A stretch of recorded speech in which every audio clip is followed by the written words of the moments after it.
Hi everyone, it is Thursday the 4th of February and it's time for the next part of our story, Witch Wars. Okay, so we are on to chapter 35, which is called The Wake Up Call. The swing in the sitting room moved only slightly at first. It creaked forward and then it creaked back. The pearly chandelier rocked too, and the beds Tiger and Peggy were sleeping in began to shake. Tiger woke first and shook Peggy. Huh? What? Where? Why? Frogs and hats, Peggy said with a sleepy snort. There was a bang, and then another one, and another after that. Someone's outside, Tiger whispered. Peggy leapt to her feet and put on her hat. Come on, Tiger. They crept to the door. It was shaking. Boom! Someone was trying to knock it down. Boom! Tiger leaned against the door.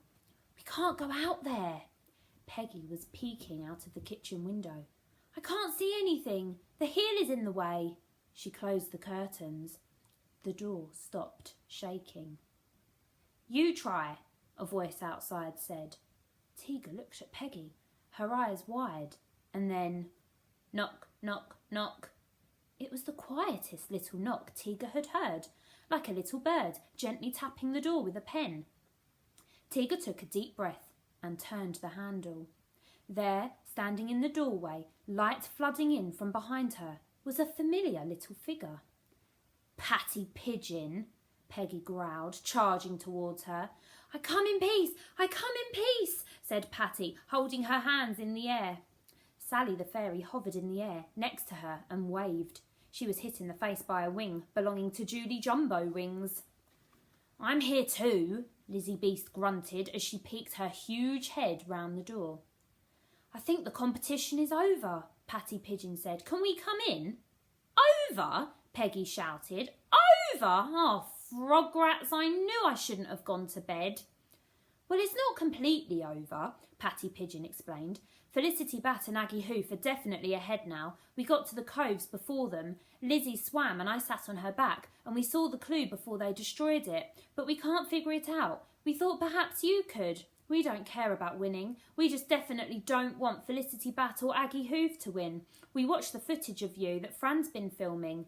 It's excellent, isn't it? Said Fran. Patty Pigeon nodded. We think you might have what it takes to beat them, and so we want to give you the clue. Tiger held her hand to her mouth. You want to give me the clue from the coves? Lizzie Beast nodded and then pointed at Patty Pigeon, who recited perfectly. I see most things in circles, at times the wrong way round, but why is it I never lose track of where it is I'm bound? Peggy laughed. It sounded a lot like a relieved laugh, but Tiger eyed the other witches suspiciously. How do we know this isn't a trap? You could have just made that clue up. You could be working with Felicity Bat. Patty Pigeon took a step forward, her hands clasped neatly in front of her. I can assure you that is not the case. Felicity Bat and I are not friends. Peggy, you know that. It's true, said Peggy. Felicity Bat is always lifting her up by the pigtails and levitating up really high and then dropping her on prickly hedges. Patty Pigeon shivered, and into swamps and down small holes and once down a chimney and onto a lamppost and into many bins and once through the roof of cakes, pies, and that's about it really. Tiger nodded at Peggy and put her arm round Patty. OK, let's figure this clue out. What moves in circles and at times the wrong way round? How can you move in a circle the wrong way round? Peggy asked. It's a circle. And it never loses track, Tiger mumbled. Track, like train tracks, perhaps? Suggested Peggy. Tiger leapt about on the spot and hugged her.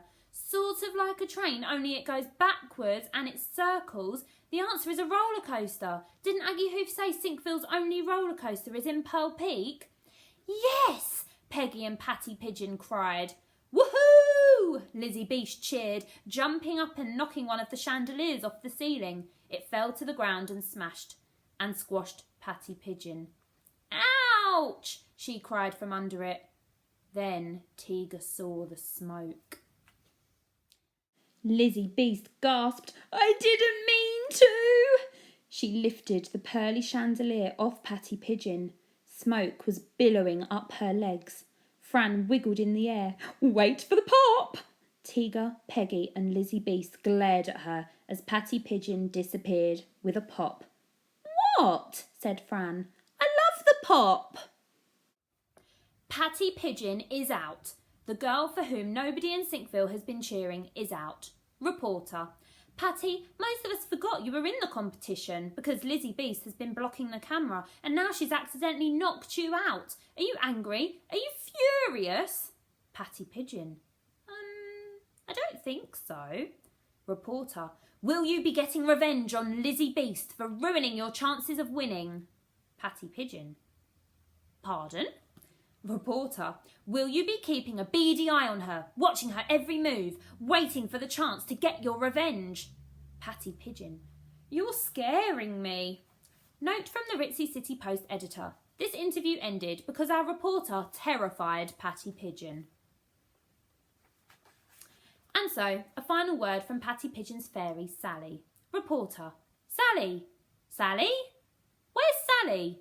Did someone check Sally wasn't squashed under the chandelier? These reporters aren't very good, are they, owls? That is the end of chapter 35, and that is where we are stopping today. But join me tomorrow for the next part of our story. Bye, everybody.